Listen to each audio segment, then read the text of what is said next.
Did you know the first murder recorded in the Bible reveals more than just crime? Cain and Abel's story exposes the very heart of sin, jealousy, and God's justice. Genesis 4:1-2, And Adam knew Eve his wife, and she conceived and bare Cain. And she again bare his brother Abel. Cain and Abel, the first children of Adam and Eve. Their story is not just historical, but a lesson in sin. Stay tuned, we'll uncover why God rejected Cain's offering, and why that rejection led to the first murder. Why did God accept Abel's offering but reject Cain's? The answer is deeper than you think. Genesis 4:3-5, Abel offered of the firstlings of his flock. And the Lord had respect unto Abel and to his offering, but unto Cain and to his offering he had not respect. Abel offered faithful obedience, Cain offered out of routine, not heart.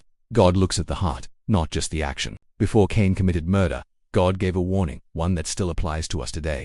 Genesis 4:6-7, If thou doest well, shalt thou not be accepted. And if thou doest not well, sin lieth at the door.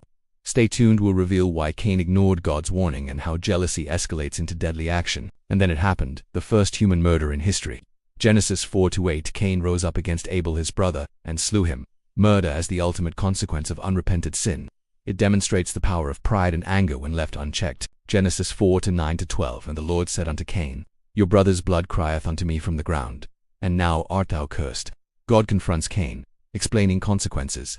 Accountability is real, but God also offers protection, showing mercy. Genesis 4:15, Whosoever slayeth Cain, vengeance shall be taken on him sevenfold. Cain's story is about human responsibility and sin's ripple effect. Sin begins in the heart and escalates to action. Sin starts small, consequences grow large. Redemption is possible through repentance and faith in God.